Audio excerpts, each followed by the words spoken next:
Welcome to the Political Mechanic. I am Stephen Thane. I'm going to discuss the truth that limited government requires strong families, and strong families require limited government. The government must trust the people and their institution, the family.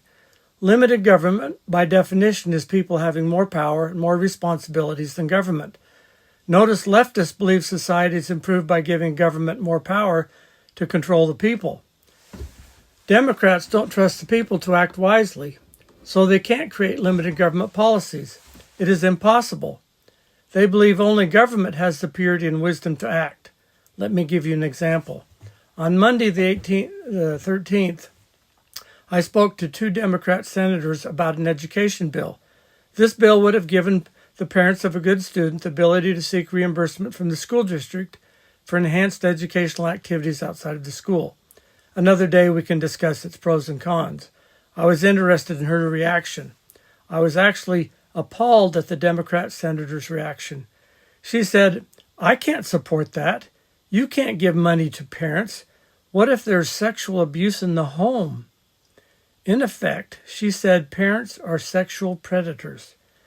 This shows the low regard she has for families and for you as a parent. Absolutely disgraceful. Yet she trusts teachers without reservation. Somehow in her mind, going to college purifies teachers' souls. Now I know teachers are good, but they're not purified. This is an example of how the low regard many Democrats have for the people they serve. None of the Republican senators I spoke to had this reaction.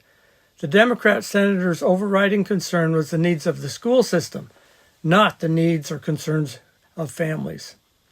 Throughout history, this anti-family attitude is found throughout the left, from communists to leftist Democrats. Karl Marx called for the end of the family, as did early socialists such as Robert Owens. The left sees the family as competition to their beloved institution, the state. Good limited government policies can only emerge from politicians that love and respect the rights of parents. Let me give you another example. I decided to run for office in 2004 because of pre-kindergarten. Republican Governor Dick Kempthorne tried to bring it to Idaho. I felt something was terribly wrong about pre-K and decided to run for office. My first run was against now Governor Brad Little and was unsuccessful. However, I did attend many meetings about the need for pre-K. Because of my efforts, I can take partial credit for Idaho not having a full-blown pre-K system with its accompanying costs.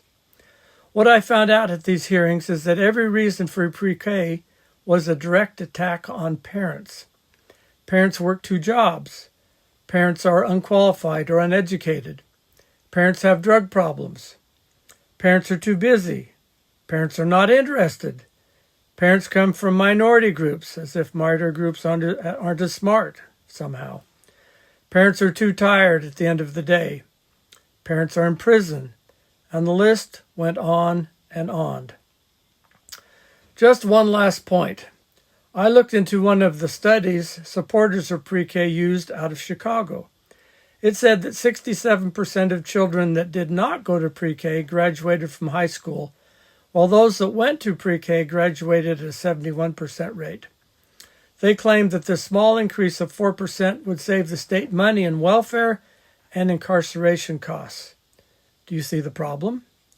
The national graduation rate at the time was closer to 90%. So how do 67% and 71% of children add up to 90%? Well, they were only comparing at-risk kids to one another, to other at-risk kids. They did not compare students from stable homes with at-risk students. The graduation rate is near 90% because most kids at the time came from stable homes.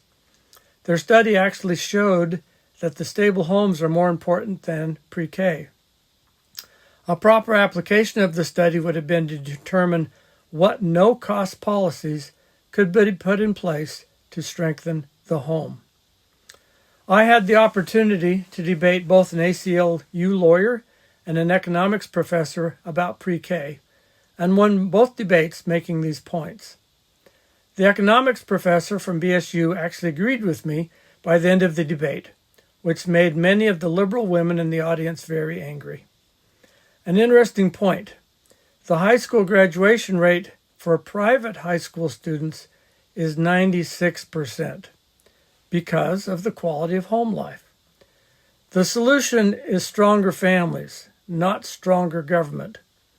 Bottom line, as long as Democrats continue to distrust the family, their policies should be rejected. The Republicans are not anti-family, but still have, in my opinion, a thinking error, which we will talk about later. Thank you.